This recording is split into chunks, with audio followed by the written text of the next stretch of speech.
Aquateers back out the water. I know it's been a long time since I talked to y'all, man. It's been a crazy, crazy week.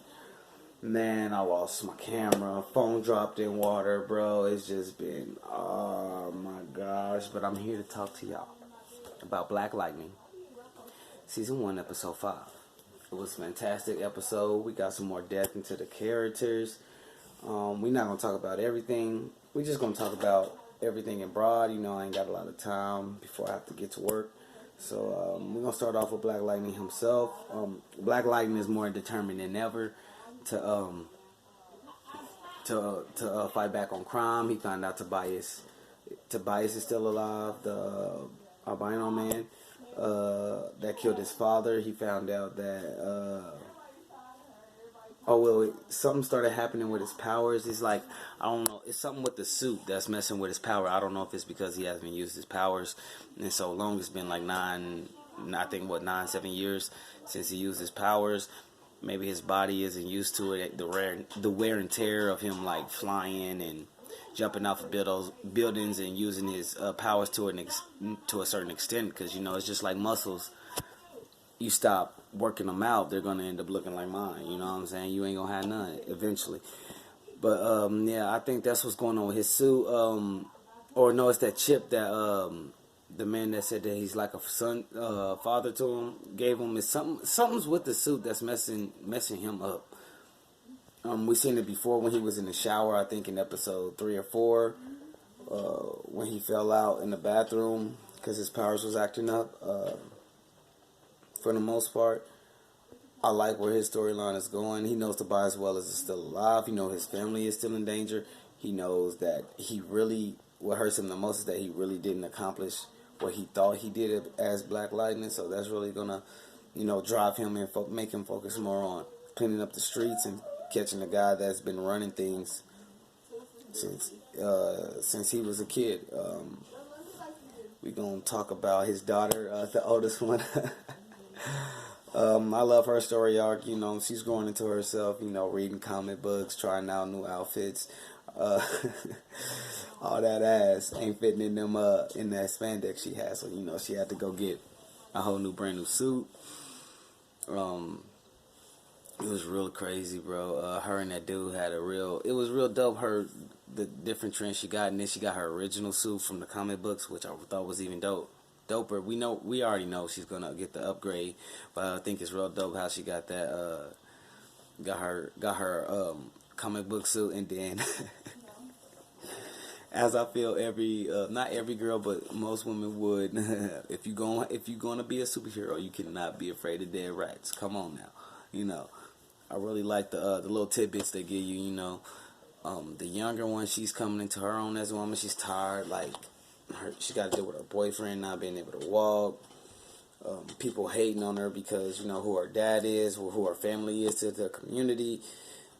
2 girls stepped to her and she had to put them down. And I really liked how she tried to walk away. She said what she had to say and she tried to walk away, but they just wasn't letting it happen. I like that her dad did teach them how to, defend themselves and, not throw hands unless they really had to.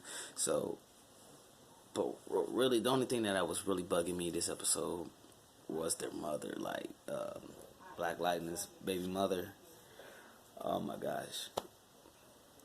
It's like she hates him and his power so much that she's mad that her daughter defended herself. There were 2 girls. 2. So you'd rather her sit there and get jumped and beat on than to fight back. You know what I'm saying? She's right. Yeah, I mean, I'm not going to say she was wrong all the way. Yeah, not every problem can be solved with hands, but when somebody's forcing the issues, when somebody is attacking you, then you have no choice but to defend yourself. So that I did not agree with her mother on. It's just like, I don't know, the whole dynamic, you know what I'm saying?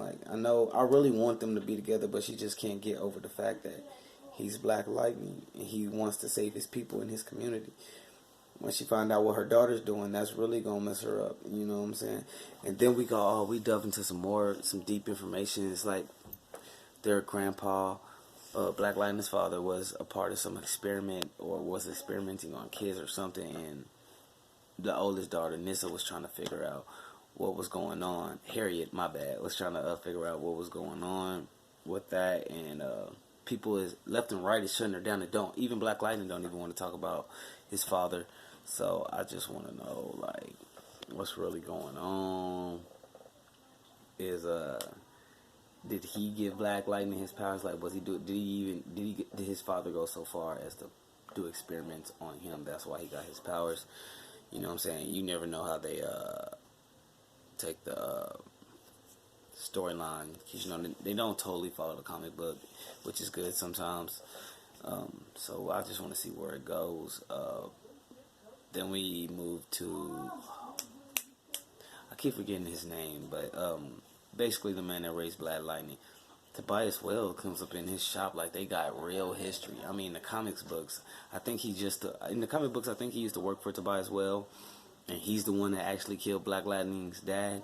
So I'm trying to see how they're going to take this dynamic because, like, I mean, I didn't even think they knew. I mean, I had speculations that, like, I mean, that he kind of knew him, you know, from when he didn't tell Black Lightning when he first saw him. But this time, he done walked in your shop. He know who you are, where you work, you know what I'm saying? And I like the backstory they gave him. It's just not like Tobias was always ruthless, you know what I'm saying? The house he grew up in, his household, the only person he could really trust and really believe in is his sister. So, and coming from a home with like just a mother in it, I can understand how close siblings can become when you know you only have one parent. You're gonna be close, kind of, regardless if you're siblings. But when you struggle, nothing really is gonna break that bond because you know what I'm saying, y'all there together, y'all been through it all together. So I understand that dynamic, and I'm glad they gave him some real backstory. He went to go see his dad. It was some deep stuff in this episode. You know what I'm saying? Like, you know,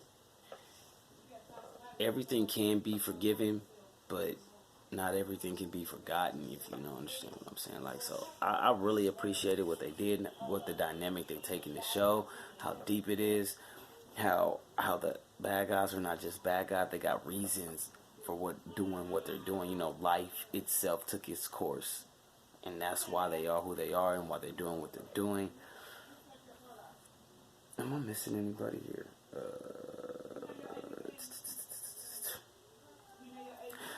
Oh yeah, I like that the vice principal, because I thought she was his assistant or secretary too. But I like how the vice principal womaned up, and I mean, she didn't woman up. I mean, she just let him know, like, I'm a vice principal. I'm not your secretary. You do it yourself. Like, you know what I'm saying? She's being nice. She knows he's going through tough things with his family and stuff. She's there to help.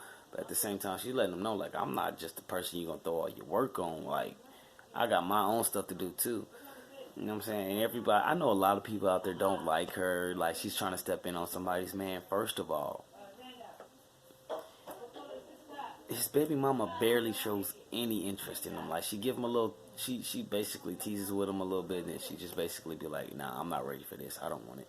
You know, so you can't really say she's taking a woman's man if she haven't really, I mean, if the man has been single for 9 years, you know what I'm saying? Like, she hasn't at all shown any signs of moving back home with him.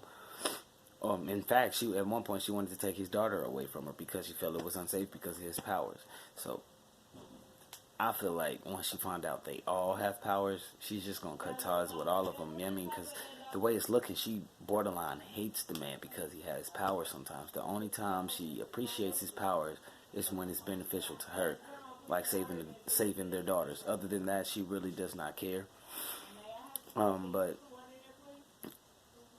I really want to see where they're gonna take the kid that got shot and lost his legs. I really want to see where they're gonna take his storyline. I mean, obviously, you know, next episode he's probably gonna be, when they actually interview him, he's gonna be spouting off about how it's Black Lightning's fault. He was standing right there. He got careless. You know what I'm saying? Which is true. So he's just gonna go on with Tobias Wells. So I'm trying to see. I mean, if this is in the DC universe, no matter on which Earth it is, they should have the technology to get him to walk again. So, or Black Lightning himself, and you know, could come up with a chip or something. I don't know. Maybe he's not that smart. That's one thing I don't like about Black Lightning. It's like Black Lightning never had. Since he did this before, I figured he would have had a team. You know what I'm saying? He really doesn't have a team. He has no scientist. Basically, he has nothing that, or no hacker, no computer genius. It's just him and an old gangster, trying to control the streets. And I feel like that can hinder him in the future. You know what I'm saying? Yes, his daughter is smart. She went to college. The other one, yeah, she's smart. She's probably about to go to college. She's a runner, probably about to go on a scholarship. But none of them have. I mean, I don't think none of them are on Cisco, Caitlyn, Felicity level, and that's what they need right now. Maybe the dude in a wheelchair will in turn around since he can't run, be like a Barbara Gordon situation where he ends up being in the cave and being the smart genius Teddy, because he's gonna need one eventually. If you're gonna make the villains better and the show bigger, you're gonna need a smart person on your team. I'm sorry, you're gonna need one of those. And this, you can see how the DC, they always come in clutch. You need them. Who else? Jill Scott handling business. I don't know if this person was dead already, if she was bringing them back to life or killing them. But somebody, please tell me what was going on if you got more out of that than I did. But oh my gosh, it's crazy, right? I didn't think Jill Scott had that kind of like peaceful villain in her. Like, she's so cool and ladylike with it. Lady Eve, she's so cool and ladylike with it. But I promise you, she does nothing but terrorize. She even got Tobias Wells scared, you know what I'm saying? So I really love the show. I really want to see where it goes. Everybody keep checking it out, keep watching it. Comment below. Let me know what else you want me to react to, review. It's your boy Aquadread. Holla at your boy.